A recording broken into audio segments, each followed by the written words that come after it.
안녕하세요. 오늘은 MBTI 유형 중에서 INTJ에 대해서 말해보려고 합니다. 전체 인구 중에서 2%를 차지하는 희귀한 성격이라고 합니다. 그중 여자는 특히나 이 유형이 차지하는 비율이 더 적다고 하는데요. 제가 그 여자 INTJ입니다. 정말 내 성격이 그렇게 희한한가 싶으면서도 궁금해지기 시작했어요. 이미 기본적인 성향은 많은 분들이 컨텐츠로 다루고 있고, 저는 그런 기본 성향 중에서도 왜 INTJ가 그렇게 행동하는지에 대해서 고민하고 파악을 좀 해봤거든요.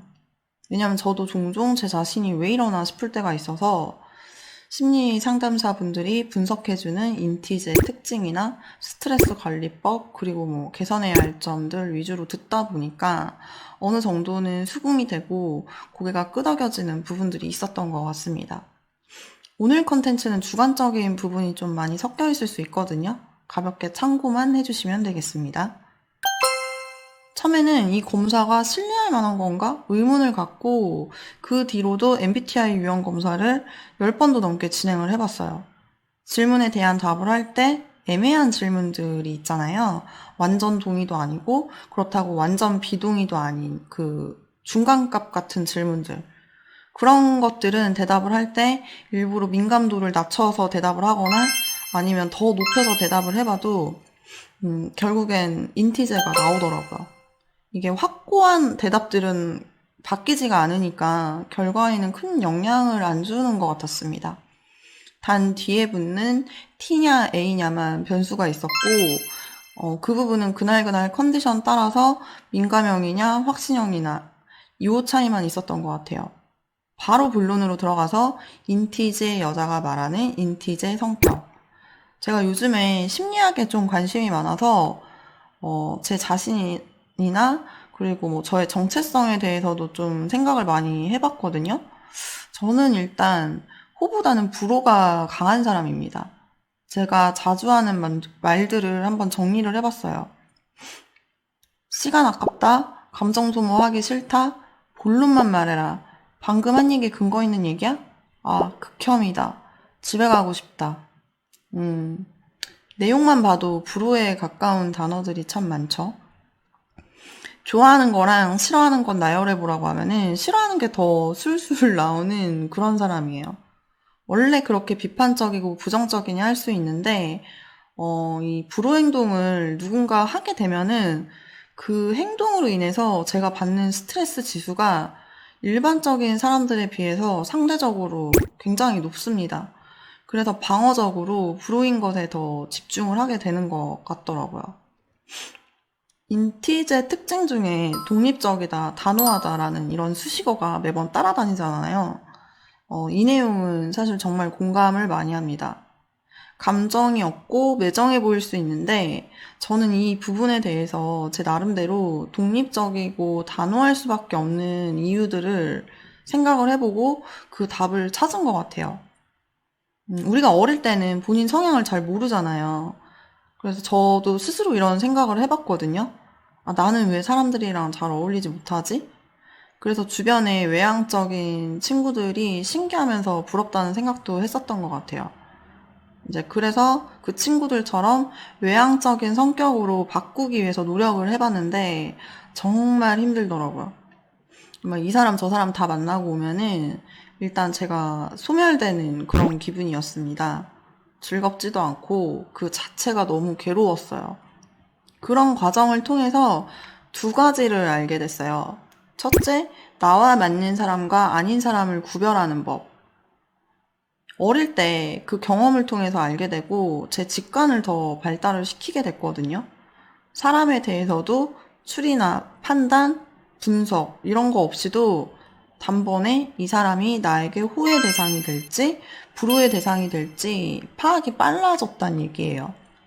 그 직관을 활용해서 남겨둘 사람, 손절할 사람이 기가 막히게 빠르게 판단이 됩니다. 기본적으로 저는 인간관계에서 에너지 소모가 다른 사람들보다 정말 크거든요.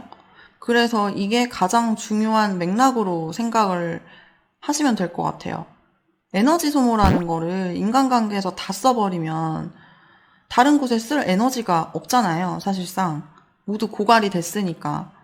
날 때부터 기질 자체가 내향형의 외골수 성향이 깊다 보니까 이게 직관을 통해서 내 바운더리에 들일 사람, 손절할 사람을 구분하는 거는 스스로 생존하기 위한 방어 기제라고 생각이 들더라고요.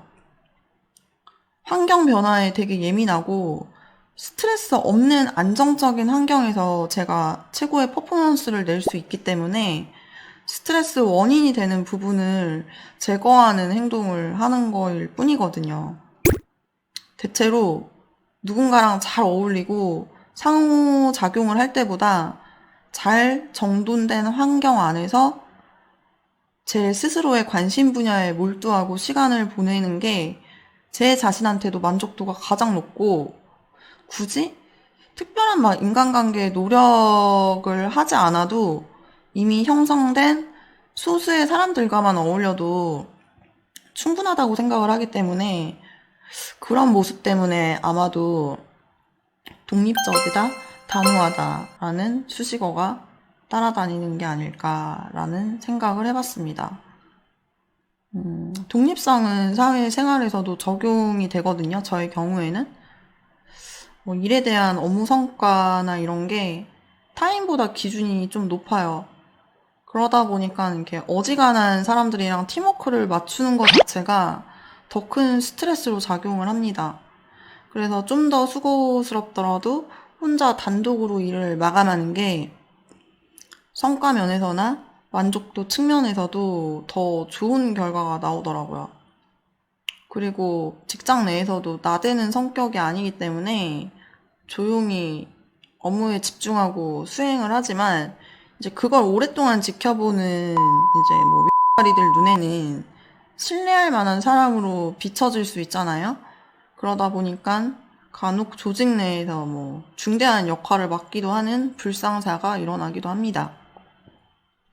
둘째, 필요에 의해 여러 사람을 대하는 법. 일명 페르소나 장착이라고도 하죠.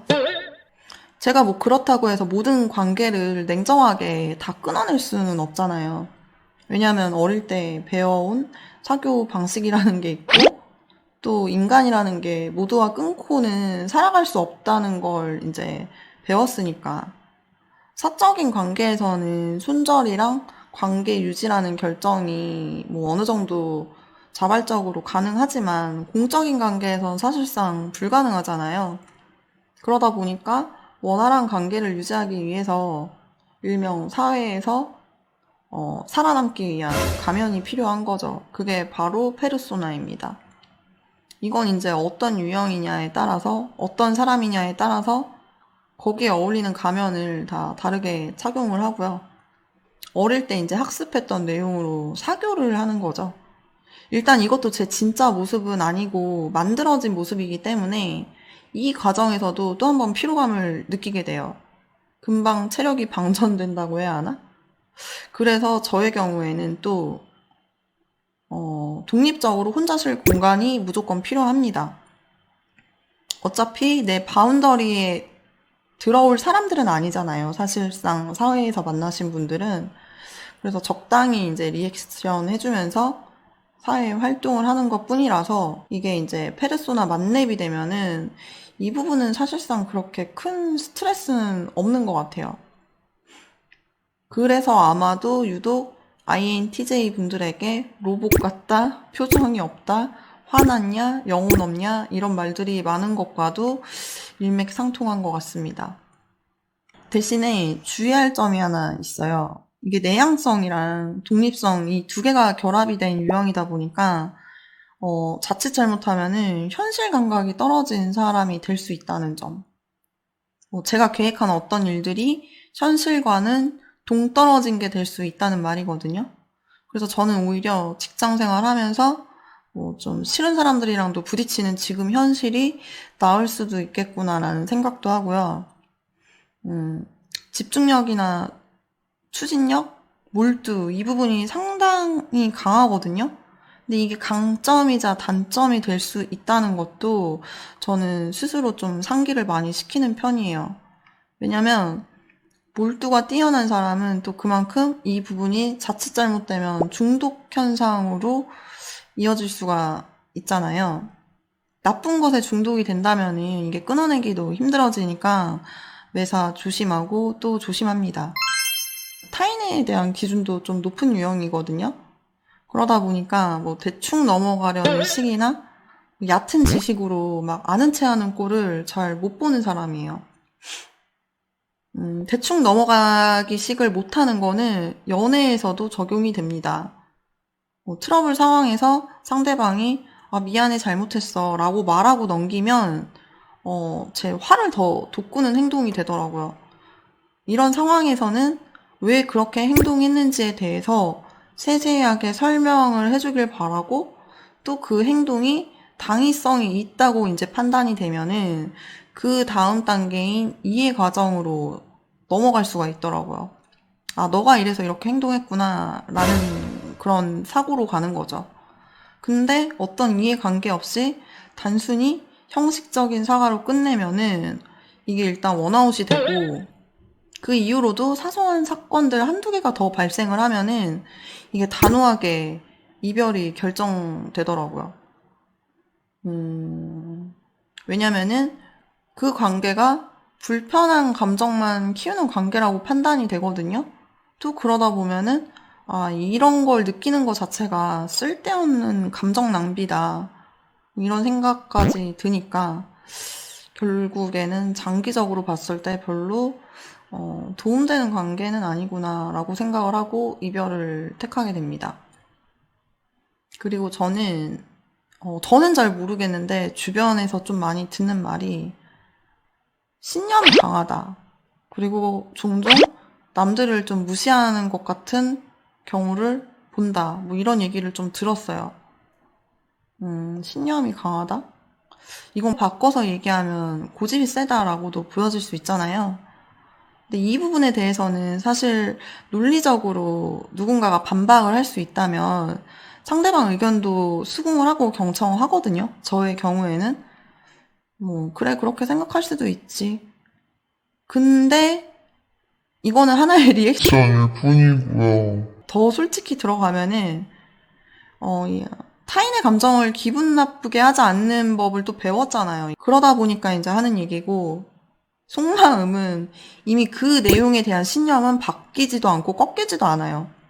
그래서 신념이 강하다라는 말이 나오는 걸 어느 정도는 공감을 합니다. 그리고 간혹 제가 대화를 하다 보면은 친구가 감정이 상하는 일을 겪기도 했었거든요. 감정 공감의 사고가 발달한 유형이 아니더라고요. 그래서 생기는 일인 것 같고요. 이게 사실 판단, 논리, 문제 해결 방식으로 사고를 하기 때문에 이런 일이 일어났구나 싶어요. 왜냐하면 저는 사실, 진실, 뭐 이런 팩폭 이런 데 집착을 하는 성향이고 또 제 친구들은 이제 뭐 이런 정확한 정보성이라기보다는 어떤 재미 위주, 흥미 위주로 카더라식의 이야기로 뭐 그거 그렇다던데? 라고 이제 접근을 하는 거거든요. 그리고 스스로 지식을 확장하는 일, 이런 걸 의미 있게 생각을 하고요. 즐기는 유형이에요. 저 역시도 독서하는 걸 좋아하고 책을 좋아합니다. 뭐 읽어야 한다는 강박이 있는 게 아니라 순수히 책 읽는 것 자체를 그냥 좋아해요. 그러다 보니까 저도 모르게 자연스럽게 뭐 지적 우월의식 이런 것도 좀 생기는 것 같고 이 부분도 어느 정도 공감이 돼요. 근데 이 부분을 잘 관리해야 타인한테 재수없는 사람, 은근히 남을 무시하는 사람으로 비춰지지 않을 것 같더라고요. 그 외에 제가 싫어하는 것들을 생각나는 대로 나열해 보겠습니다. 회식, 워크샵, 회의, 말 많은 사람, 급하게 잡힌 약속, 멍청한 사람, 같은 말 반복적으로 하게 만드는 사람. 아, 세상 살기 참 힘들죠. 불평불만이 이렇게나 많다니. 이상 인티제의 여자가 말하는 인티제의 여자 성격이었습니다. 오늘 내용이 도움이 되셨다면 구독, 좋아요, 알림 설정 부탁드릴게요. 감사합니다.